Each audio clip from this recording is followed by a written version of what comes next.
go. So, hi, hope everybody's doing well. Glad to see everybody. So tonight, basically, we're going to do a couple of things. Hang on one second, I just want to make sure I'm actually recording. Just 1 second. Yeah, it's recording. Okay, sorry. So tonight, I want to just kind of walk you through your final exam and the remainder of your assignments.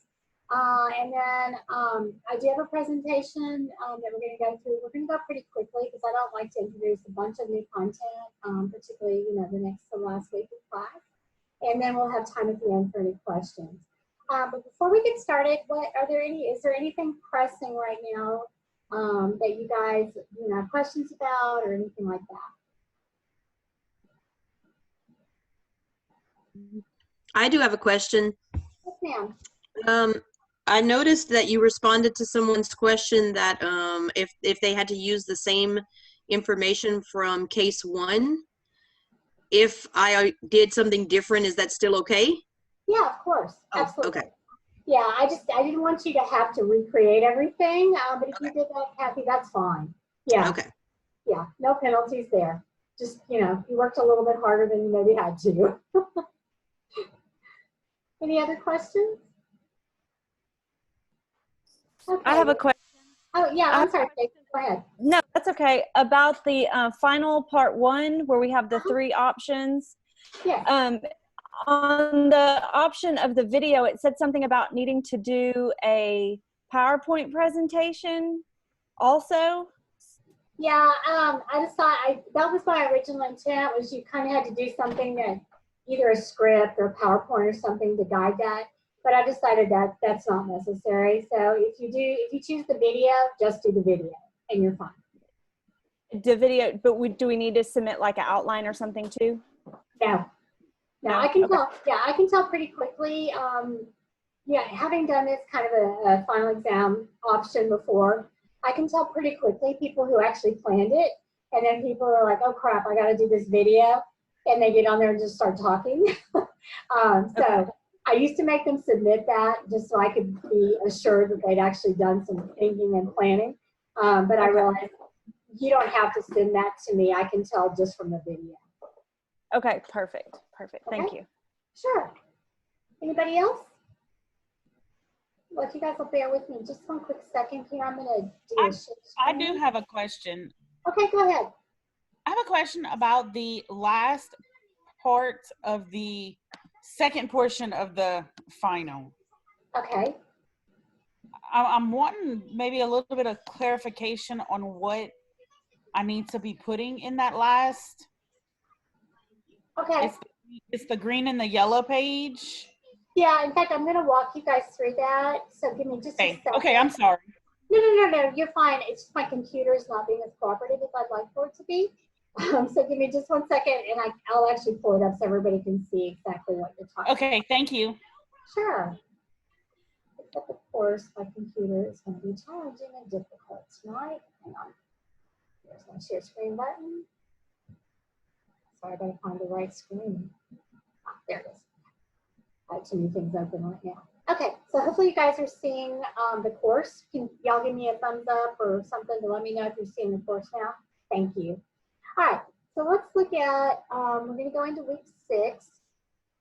So let's look at the actual final exam. Let me open this up for you. And remember, mine looks different than y'all's because of the instructor part. Okay, here we go. All right. So basically, this is what I would call a culminating project or exam. So is this what you're talking about? I don't think this is what you're talking about, though. No, ma'am. I was talking about the second portion. You can do the first portion first. It's fine. Okay. Okay. Yeah, because I'm like, yeah. Anyway, this is pretty simple. So you're going to do either, and these are a choice. You can either do a PowerPoint. And it says 20 to 25 slides. I've actually amended that, so I'll go in and correct that after the meeting. Minimum of 10, maximum of 25. So if it takes you 11 slides to do this, that's fine. If it takes you 24 slides, That's fine. I do not grade on length. I grade on content. Now, if you do choose to write a paper, it does need to be at least 15 pages, and you're going to summarize and discuss everything you've learned. And then if you do a video, 3 to 5 minutes in length. That's pretty standard. Sorry, my computer just decided to show me that. Now, for your PowerPoint and your video, you do have to have references and citations.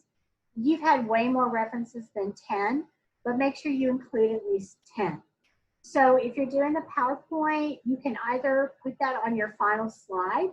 If you're doing the video, you would need to submit not only the video, but then just a reference page, okay? And a lot of times it's hard to upload the videos into Moodle. So if you need to just post in Moodle a link, like to your YouTube or to Google Video or however you choose to do that, you can. Or you can just email me the video or the link directly. Either one will work, okay? So each one of these, you should address the following statements. So you can see those. Pretty easy. Then talks again about the PowerPoint, and I'll go and correct this. And it should be minimum 10, maximum 25. Okay. The video, same thing. And I'm gonna, like I said, I took out the PowerPoint, so I'll go in and update that. I thought I did. I uploaded it, but then I was having trouble with the computer earlier when I did this, and it looks like the old version kept auto-saving. So sorry about that. Okay, so let me stop sharing that piece. So let me go back to the course. Sorry. Hang on 1 second, guys.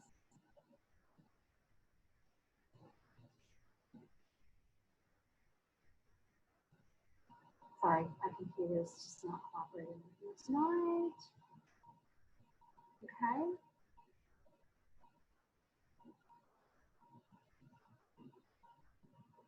Then, let me share again, sorry.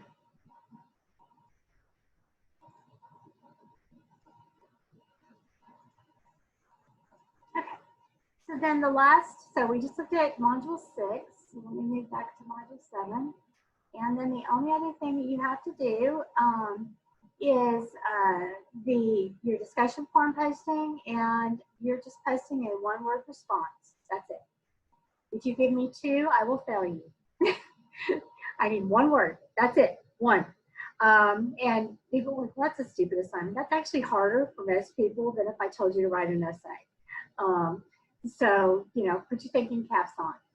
So let me go back and look in module 5 and see if I can find part guys that we were just referencing here.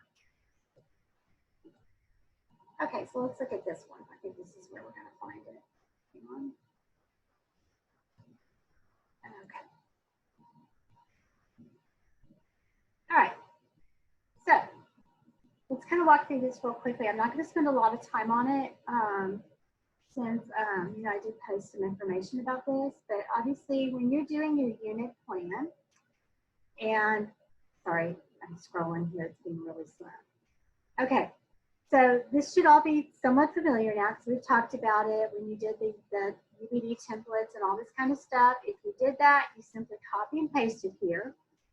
If you use a template other than one that I gave you, like, you know, if you have one that you use in your school district or you use in your school, you can copy and paste that here. You do not have to reinvent the wheel and go back in and do it.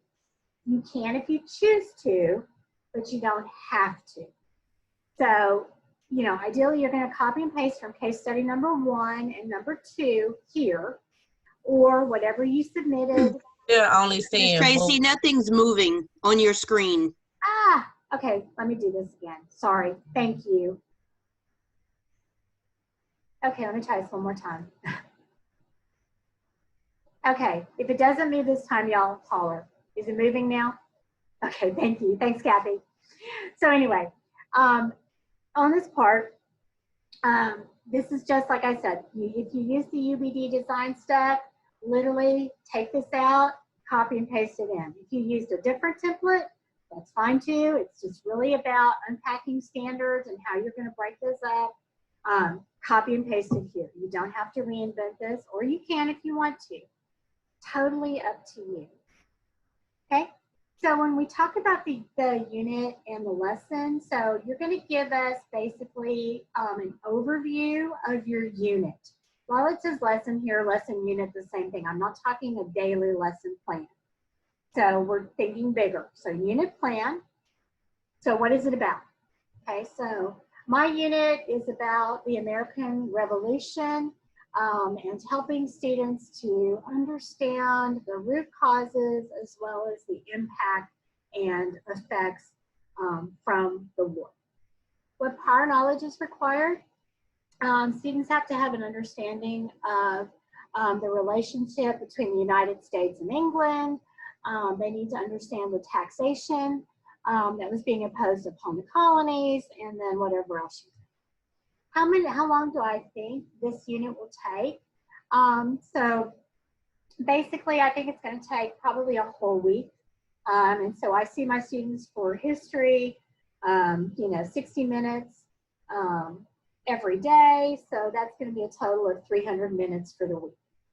What are my resources? So I'm going to use, I don't know, the American Revolution Guidebook.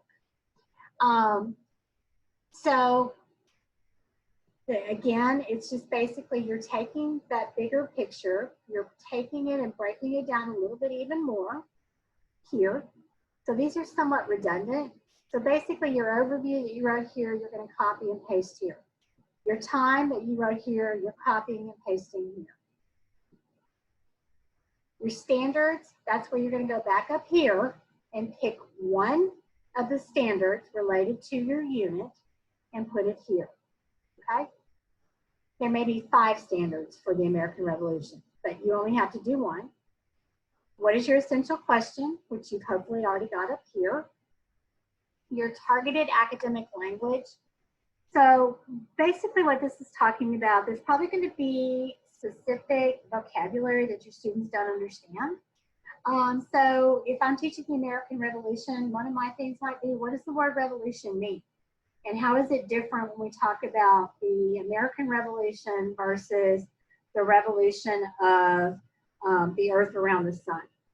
So that might be an academic language piece. So you don't have to list every academic language piece that you're going to talk about, but give me at least 3. Also remember too, these do not have to be paragraphs. They can be if you want them to be, or they can be bullet points.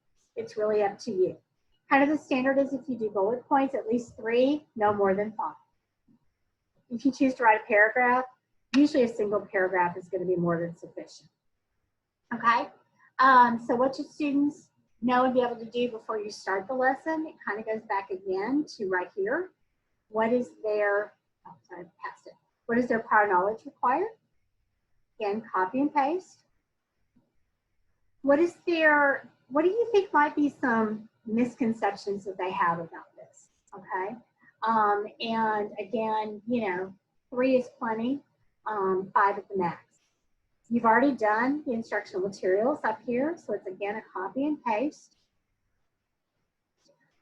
Instructional tips, strategies, or suggestions. So what might be some really great instructional strategies or tools that you might want to use? So, I really like the KWL chart. What do you know? What do you want to learn? What did you learn? So I might tell them that using a KWL chart might be really good. I might have them do some group work where they take on, one group might be the Americans, and they're going to talk about why the Revolutionary War needed to happen from an American perspective. And I might have another group who takes on the English perspective and, why they thought this war was not justified and that kind of stuff. But just give it, just a couple, 2 or 3 is plenty. But again, no more than 5. How am I going to assess this? Again, 1 or 2 ideas is fine, no more than 5. So I might do a daily exit ticket, and then I might do a unit exam at the end of the week. I might decide that I'm going to do, I'm going to use my clicker system.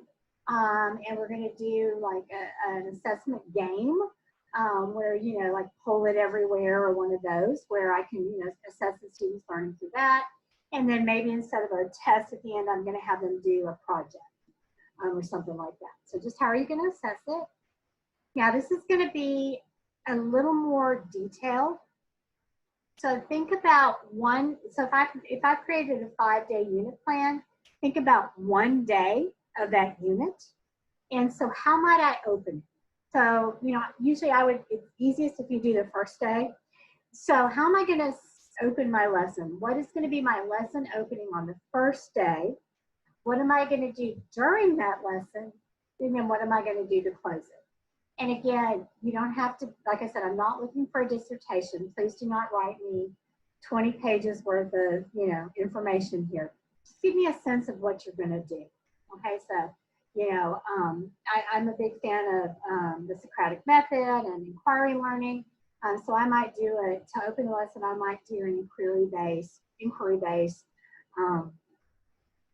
activity with my students. And then during the lesson, I might have them do some research. I might have them do some discussion, probably have them do some predictions, maybe have them share what they already know about the American Revolution. I might have them share what questions do they have, that kind of stuff. And then how are you going to close your lesson? Okay. Then any resources that you're going to need, you don't have to worry about a sequence. Just list any resources there. Then assessments. So again, it just kind of goes back to what we already did here. But if there's something that you're going to do that you think is beyond what you did before, you can include it. If not, you're fine. Okay? That finishes out that template. So while it looks huge and a lot of it's simply copying and pasting. Tracy, can I ask a quick question? Sure, of course. Okay, so I teach ELA, so I'm always geared more towards doing everything with my ELA. Right, sure. So for instance, like our units are over 9 weeks or longer. Can I just take, like we just did the Telltale Heart. Can I take just that story and use that as my unit? Yeah, absolutely. So yeah, units can last from as little as 1 or 2 days to, like you said, a 9-week, and that's fine. And a lot of times it's easier if you think about this from a more topical or conceptual basis. So like you said, yeah, if you're gonna, you know, if you want to use a particular book or a poem, or like I said, the American Revolution is a specific piece of the history curriculum. In math, if you're teaching the quadratic formula. So you can do it that way as well, but just give me an idea of how long. When you talk about minutes, if it's easier to convert that to hours or to days, that's fine. You know, I'm not concerned about that part. But yeah, you could just put in there 9 weeks. Okay. Does that make sense? Yes, ma'am. Thank you. Okay. Any other questions, guys, before I stop sharing this?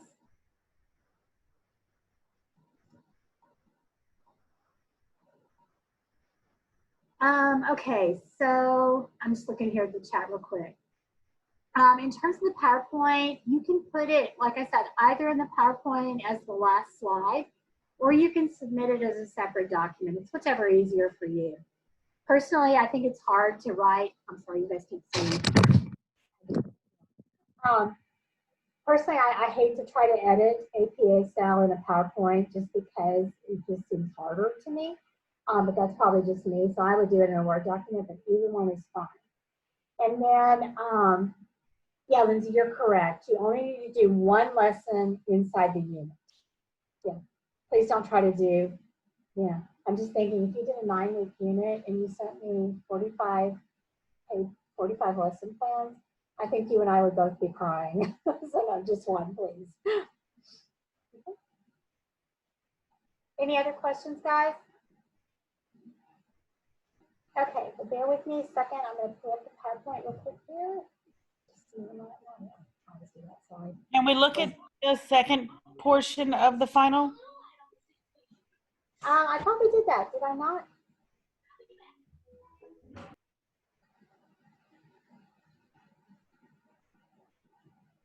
Did I miss something, guys? Yeah, I know I was having issues understanding the assignment, individual assignment number 3 exemplar, and there was no spot there wasn't a spot to upload it either, I didn't think. Okay, so which week are we talking about? Which one? That is week number 5, but it says it's due this Sunday. Module 5, exemplar individual assignment number 3, curriculum unit and lesson plan. Okay, let me pull it up real quick. Hang on, let me get back to you guys so I can share this with you. Sorry about that. Okay, I think I've got the right one here. Sorry. Okay, so what this is not the actual template that you guys are going to do. I have just given you the one that we just went through. This is an example of what it might look like when it's completed. That's all this is. You don't have to do anything to it. But if you're one of those people that it's like, if I can see what somebody else did, so that's all this is. So that was just to help for the previous assignment. Yes, that's correct. Got it. Yep, that's all it is. So hopefully that relieves some stress. Okay. Any other questions, guys? Okay, let me go back to. Okay, so that was case 3, what we just went through. But Yeah. that's not part 2 of the exam, is it? Okay, let's go back again just to make sure that we're all on the same page. So bear with me again, guys. Let me do my sharing. Sorry, too many things to walk through here. Okay, let me try this one more time. Okay, so let's go back to the final exam opened up in week 6.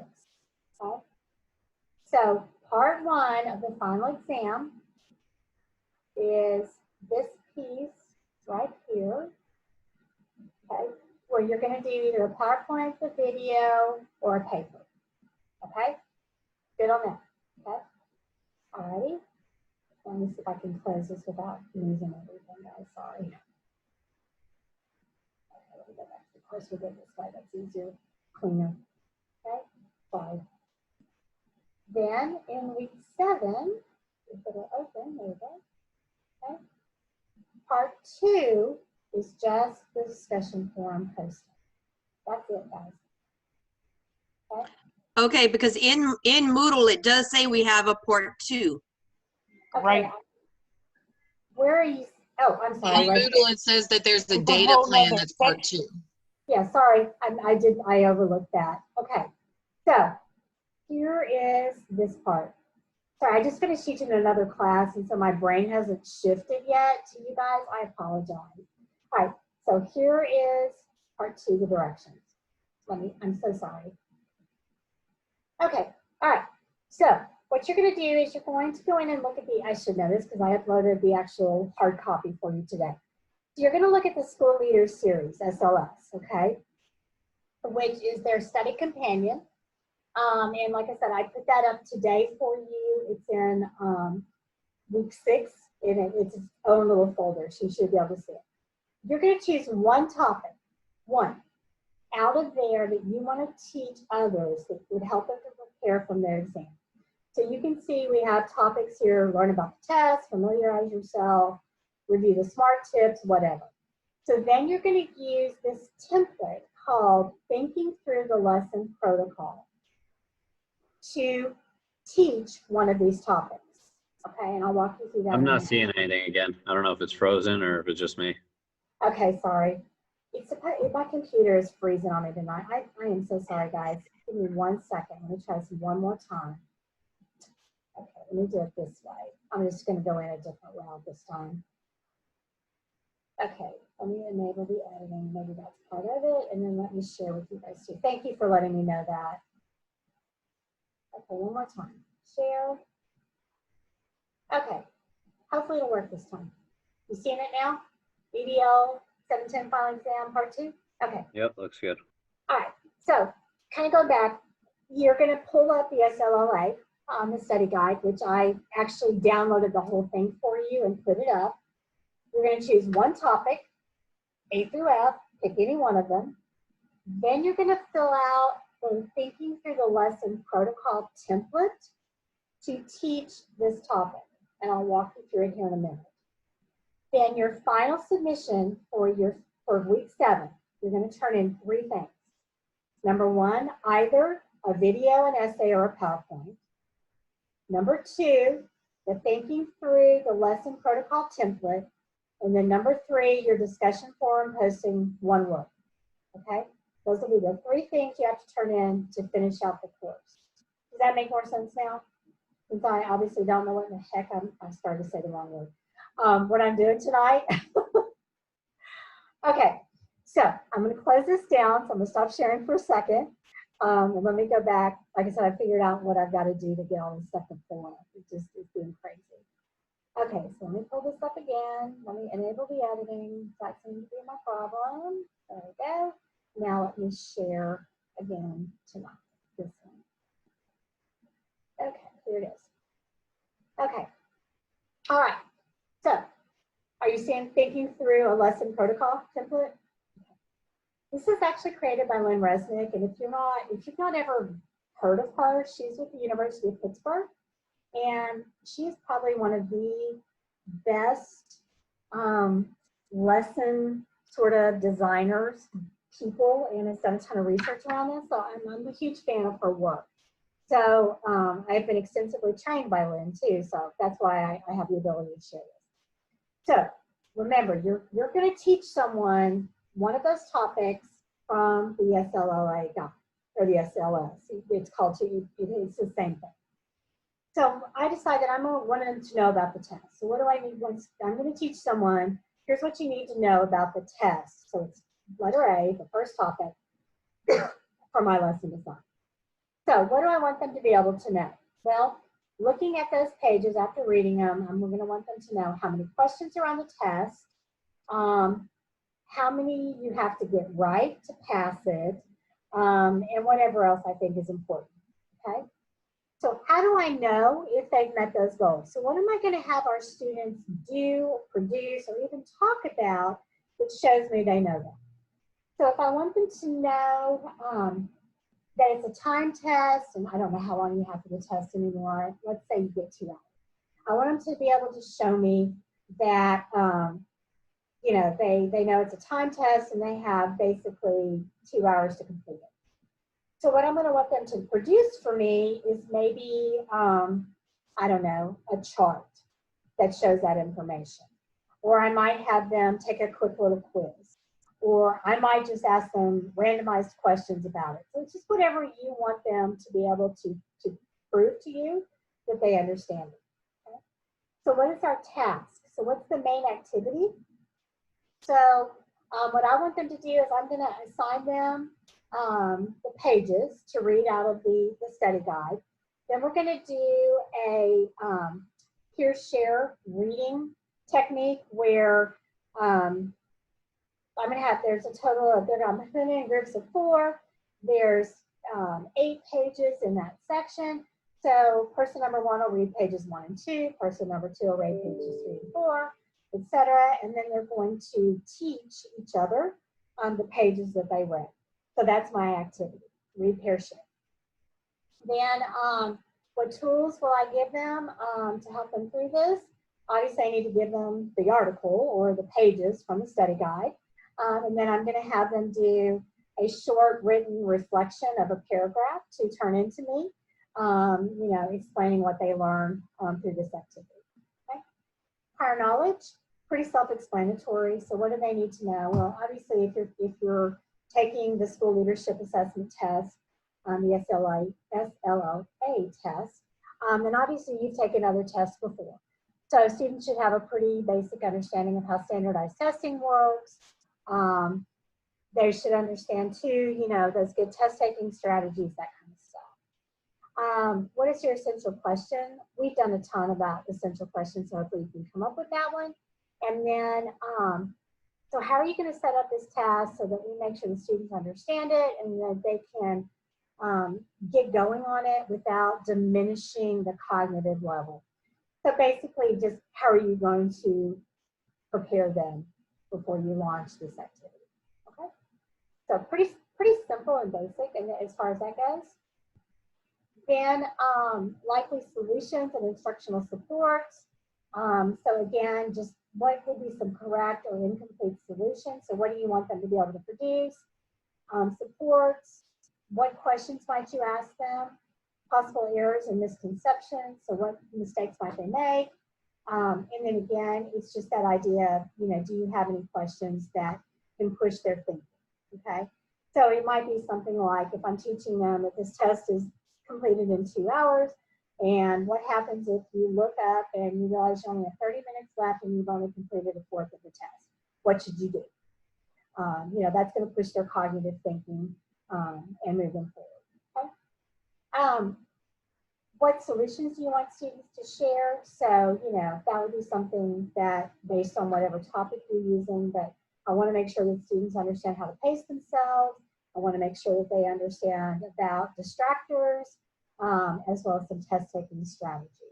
Okay? Again, if you were going to give them any homework, you can do that. Now, when you get down here, this is what's called a monitoring tool. I think this is what you were talking, somebody was asking about earlier, the green and 4 boxes. So this is simply a tool to help you. So what you're going to do is you're going to do the green part prior to the lesson. The yellow part is what you do during the lesson. So for example, anticipated solutions. So if I want students to really understand the test, this is where I'm going to list, you only have to do 3, you don't have to do all 4 boxes. But I'm going to list what are those problems that I want the students to be able to solve. So one might be that I want them to have good test taking strategies. The second one might be that I want them to understand and know how to pace themselves through the test. Then the third one might be that I want them to understand how to eliminate distractors when taking the test so they have a better rate of success. Okay? So assessing questions would be things that you ask that's going to help you gauge the student's knowledge. So if one of the things I'm going to do is test taking strategies, my assessing question might be, tell me what you know about test taking strategies. Or turn to your partner and tell them. That's going to give me a sense of what they already know. So I'm not going to reteach stuff they already know. So like if everybody knows about how to eliminate distractors and stuff like that, or you know the fact that you need to get a good night's rest, eat a healthy breakfast, whatever, I'm not going to reteach that. So those are my assessing questions. My advancing questions are going to be, how do I push their knowledge? So let's say that a test taking strategy that the students mentioned is that they need to get a good night's rest before, they need to eat a healthy breakfast, and they need to be really well hydrated to maximize their physical performance during the test. How do I advance that knowledge? So if students come up with get a good night's sleep and they come up with eat a healthy breakfast, but they don't bring in the idea of water or peppermint or listening to classical music or some of those other test taking strategies that I would want them to know, that's where you can push here. And so my question might be, what do you think would happen if a student ate peppermint candy during the test? And see what they say. And by the way, there really is brain research that says that if you will eat peppermint candy during a test, it helps your dendrites in your brain to fire better and to make the connections with the neurons, and students actually perform better on tests, particularly standardized tests. It also has a somewhat calming influence on them. So just FYI. So that might be my advancing question. Then what I'm going to do, this is the part that during the lesson, so what might be some unanticipated solutions? So if a student says something that is like completely off the wall, what do you do? And so I would just put here, make it somewhat global. And it would be something like that student, and this is going to literally happen during the lesson. So because you're not actually teaching this to someone, you're going to have to sort of imagine that you're teaching this and come up with what you think a student might say. Because I've done this with high school students, I know some of the silly, ridiculous solutions they came up with. You know, like, you know, well, if I don't know the answer to a question, I'm just going to skip it. Which we know if you're taking like the SAT or whatever, if you skip a question, it penalizes you as much, if not more sometimes, depending on the test. than if you answered it. So that might be an unanticipated solution. Then you're going to do the same thing. So if the student says, fine, I'm just going to skip the question, how am I going to assess that? So it might be, what do you think? If you don't know the answer to the question, what should you do? That might be my assessing question. Then my advancing question might be, so now that you know that skipping a question is actually going to hurt your score more than it could help it, what do you think you should do instead so that you have a better chance of choosing the right answer? Okay. Now, moving on over to the who and what.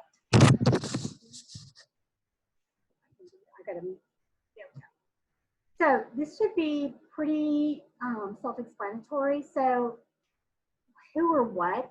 So if your solution is to teach test-taking strategies, who's going to do that? The teacher's going to do that with their students. And the what part is going to be that we're going to, whatever instructional activity. I'm going to have them do a KWL chart here, or I'm going to have them create their own personal study note cards. And the order is simply, what order are you going to teach this? So I'm a linear thinker, so my first solution would be number 1, my second solution would be number 2, and my third solution would be number 3. Some people are not linear thinkers, so they may list these out and they may decide, you know what, I really need to start with the one that I put in box number 2. That's all that is. Then over here for the unanticipated solutions, again, it's probably going to be teacher and students. I can't imagine it would be anything else. And you don't have an order for that because that's just what do you do when students ask you that offer more question. Not here for. Okay. And that's it. Don't overthink this one and don't make it harder than it needs to be, okay? This is really just trying to engage your brain cognitively with how do I assess what students are thinking and then push their thinking so that when I'm actually in the moment of teaching, I'm hitting at those really deep cognitive levels that we need for students to be at. Does that make sense? Yeah, y'all look like I just gave you like, I don't know, like a multi-step physics and calculus problem. Thank you for the clarification. You're welcome. No problem, Ashley. Like I said, guys, don't overthink it. This is not one of those things where I'm looking for, there's only one right answer. There's a million different ways people can use this. I just want to see your thinking, if that makes sense. I'm sure you guys tell your students that all the time. I want to see I want to see your thinking in your work. That's all I'm trying to get at. Okay. Miss Johnson. Yes, ma'am. Could you possibly put some sort of example out of that? Because that was a lot of information and a little bit of time, and I tried to write down what I could, but Susan, I normally am really open to doing exemplars, but this is a final exam, and for accreditation purposes, we can't put out exemplars for we have to, for our accreditation, we have to show, and it's usually our final exam, one artifact as well as student results that show we met the standards for the course. And like I said, because it's that, if I put out an exemplar, they're going to throw it out, and it could risk our accreditation. And I don't want to be the person who did that. thanks anyway. Yeah, if you're feeling really totally uncomfortable with it, if you want to just draft something and send it to me, I'll be happy to look at it and give you some feedback. Would that be okay? Yes, thank you. I actually might do that. Thank you. Yeah, no problem. I've had students do that often in the past. No problem. Any other questions, guys? I promise you're all going to be just fine. Everybody looks like this when I introduce this. And at the end, they're like, oh, it wasn't as hard as I thought. Or maybe it was harder than they thought, but they still made it through. So I promise you're going to be okay. All right, I'm going to go through. We're not going to go through the whole PowerPoint tonight because, like I said, number one, I don't like to introduce late content this late into the course. But there are a couple things that I want to go over with you guys. So sorry, I've got so many windows open here. It's going to take me a second to get to the PowerPoint. Unless y'all want to look at, some of the advisement stuff today for students. So let's see. Okay. All right. Let me go back to share again. Okay. All right. So we're going to talk a little bit tonight about teaching the right stuff in terms of assessment. And like I said, I'm not going to go through all of this because it's 53 slides long, number one, and we'd be here till midnight, and you don't want that any more than I do. But secondly, a lot of this is we've already covered. So it's really just sort of pulling it all together. So I'm going to focus just on basically the process of how we align curriculum, instruction, and assessment. So remember, I talked a lot about that curriculum triad, or the CIA triad, excuse me. You have curriculum, instruction, and teaching and learning, and assessment. If there's misalignment between those, we all know that that can have devastating or catastrophic effects in terms of us helping our students to master the content and concepts that we need them to do. So it all starts out with what is your diagnosis?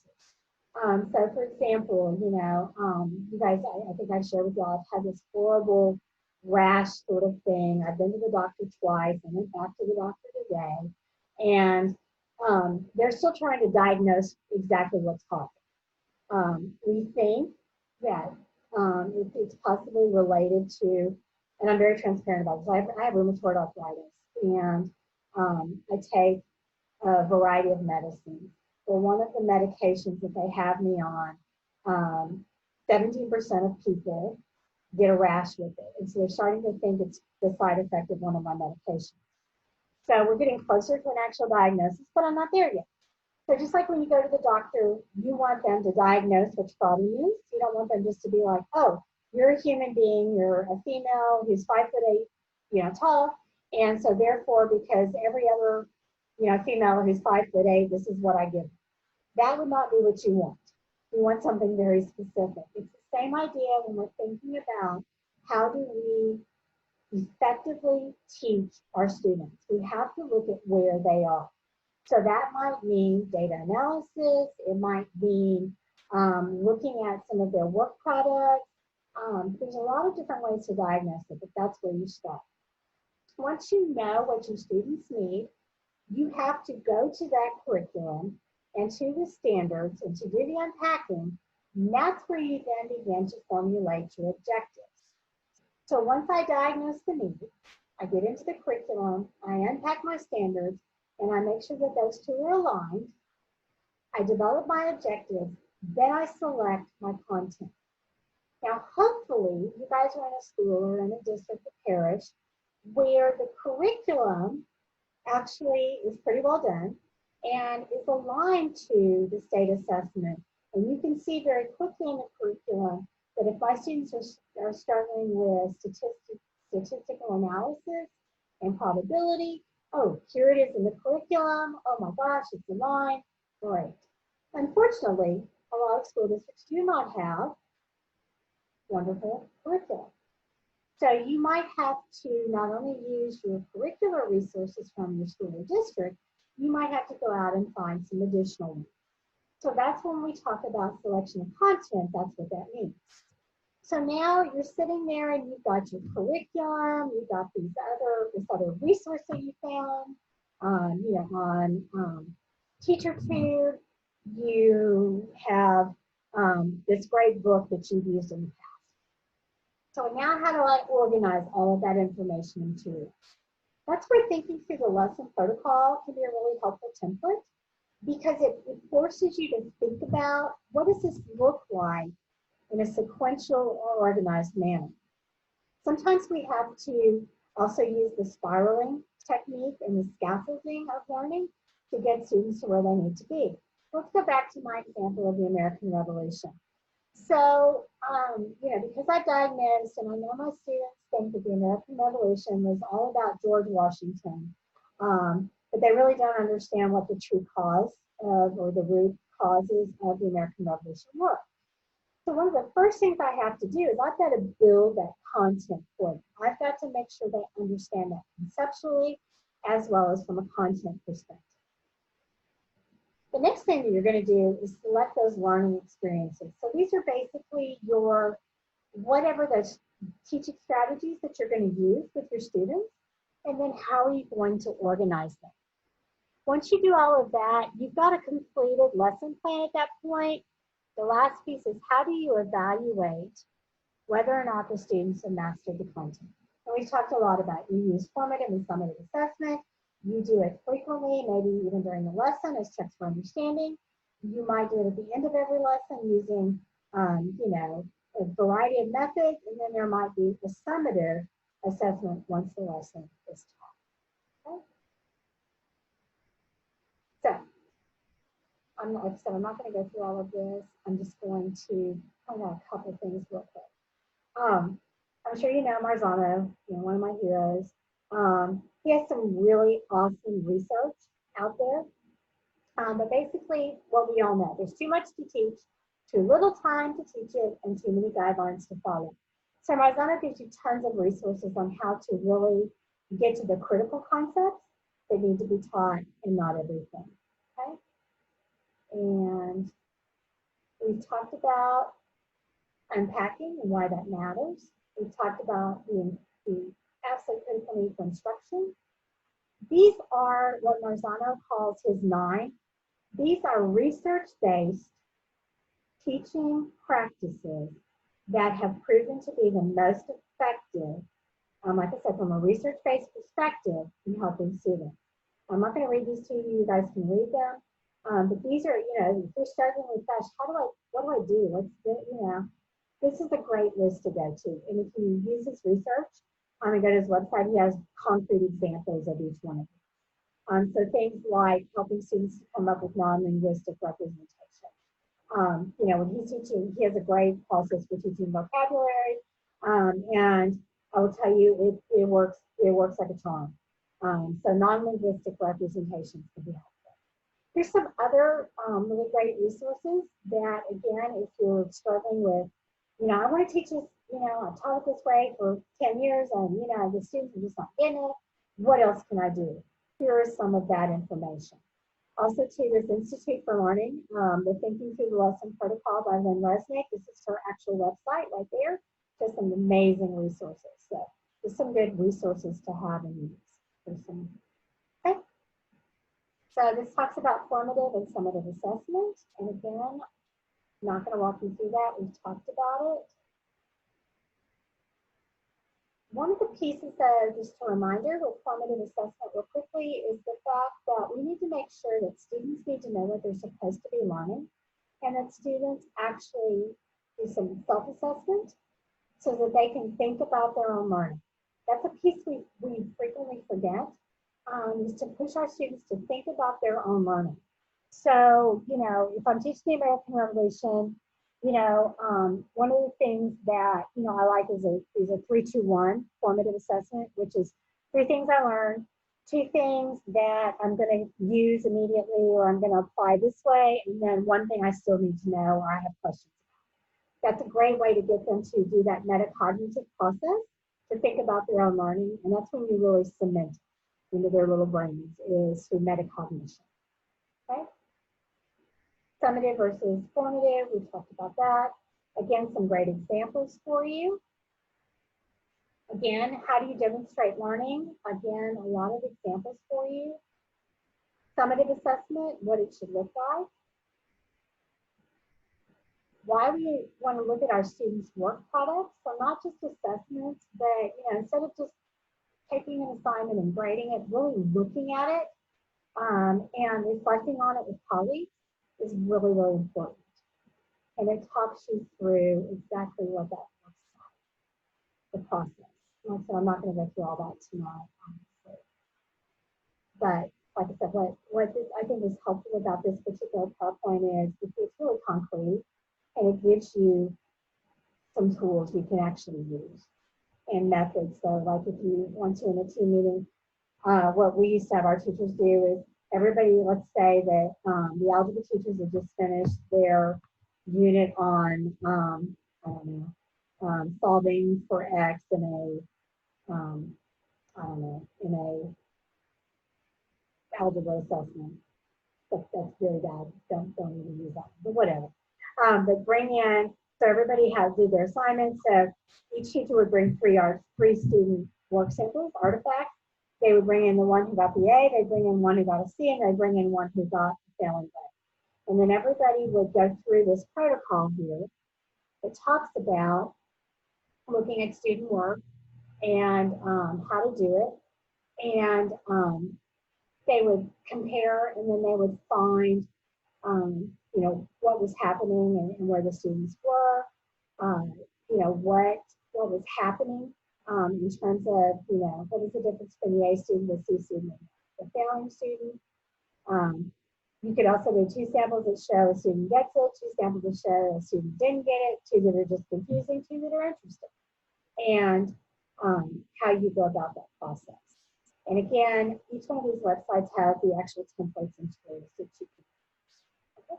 So, switch to 53 slides in like 7 minutes. Okay. Any other questions or comments, concerns, anything like that?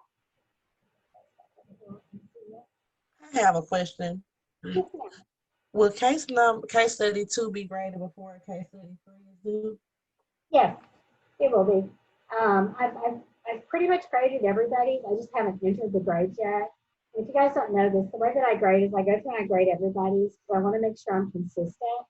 And then I go back and look at it and do the feedback and all that. Then I post the grades. So I'll probably post them either tonight or tomorrow. Any other thing?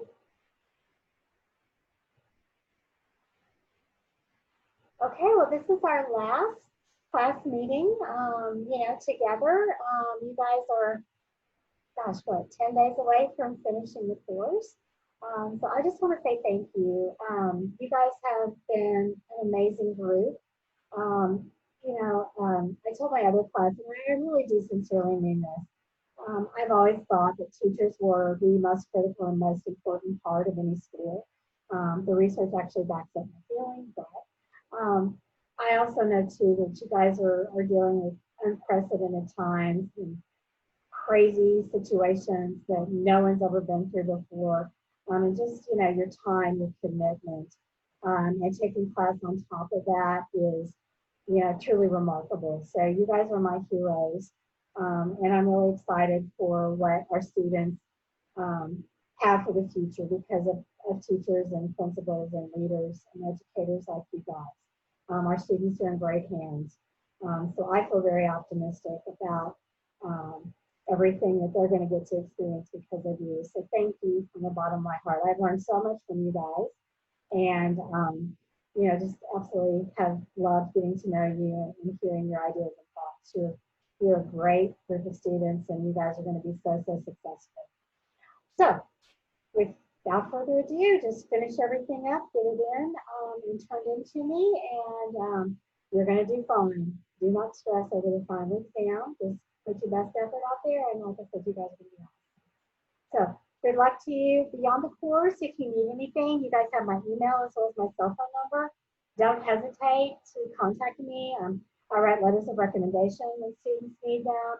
And if any of you are, with the exception of Ms. Eldridge, she's not allowed to do this, but if any of you decide you want to teach in the Dallas area or become a principal or leader in the Dallas area, Ms. Eldridge can't do that because she's my granddaughter's first grade teacher. So she can next year, but not this year.